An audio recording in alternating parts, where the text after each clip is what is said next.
Illinois' finances have been put up on a pedestal by Governor J.B. Pritzker for several years, saying that we have balanced budgets.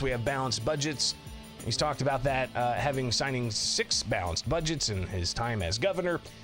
But you got to think about, we had COVID-19 and the pandemic and all of the federal tax dollars that came into a state like Illinois for several years. Billions and billions of dollars. But now a new report from the governor's office says there's going to be some bumpy road ahead to the tune of billions and billions of dollars. Welcome in to Illinois in Focus Daily on this Monday, November 4th, one day before the election. But this report from the Governor's Office of Management and Budget, we'll pull this up here and kind of read through this together.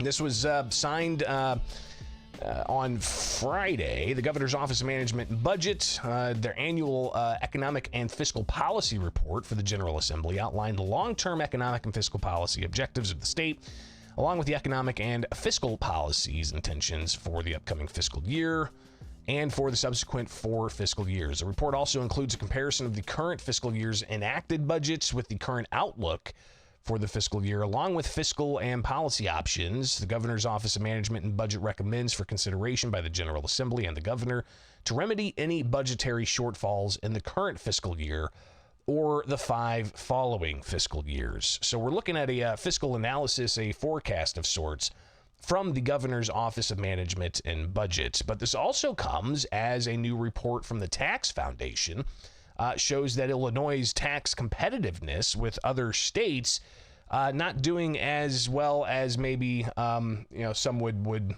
want the state to do. So we'll just scroll down here in the Tax Foundation's chart to give a good idea of where Illinois stands in the tax competitiveness. And here we've got Illinois 37th overall. Corporate taxes, number 42. Individual taxes, number 13. Be interesting to see the breakdown here, and we will do that. Sales taxes, number 38. Property taxes, number 41. And UI taxes, number 43. So overall, Illinois' tax competitiveness is at 37. But let's take a look at the Governor's Office of Management and Budget, some of the things that they highlight here as we look at economic conditions, talking about the national economy, gridlock in the Three Bears economy, in which inflation remains a little too hot, the stock market is a little too cold, and the job market remains statistically about right. So you can kind of see, some of the ways they're characterizing the economy by going through there. But let's just go ahead and get to some of the projected deficits here, because that's the top story here. $3 billion in projected deficits. If we scroll down and get to the charts where they spell out what they're looking at ahead for the fiscal years in the future, Budget Stabilization Fund, they're hoping to increase that up to $2.5 billion by 2025. That's after putting more money into it year after year. But let's continue on to an overall chart here. This, I think, is what we want. All right, so general fund, state of Illinois, a walk down, all right? Fiscal year 2025, fiscal year 2026, 27, 28, 29, and 30.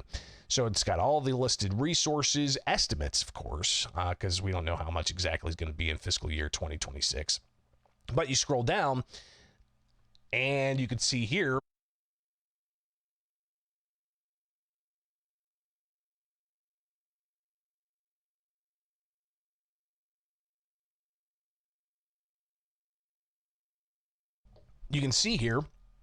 excuse me, had to hit the cough button. You can see here the future estimated deficit for 2026 is $3.1 billion. That's base funds. For just general funds, it's $3 billion. So that's the deficit we're looking at here. In future years, it grows $4.1 billion, upwards to $5 billion in a deficit. And in the years ahead, $5+ billion. So overall, we're looking at, again, projections here for the years ahead in the Illinois state budget. By 2030, we're looking at the possibility of a $5 billion annual deficit in the general revenue funds. And that's from the governor's office. Now, some are speculating that this is not going to, especially as the news comes out, be favorable to the idea of having a millionaire surcharge. WirePoint's already hopping on this, saying in their headline, Pritzker's new budget forecast, $3 billion to $5 billion deficits make property tax relief for millionaire tax that unlikely, they say. So we may connect with Ted Dabrowski at some point later on today to get more of his thoughts on that. So we're looking at, again, $3 to $5 billion in deficits projected.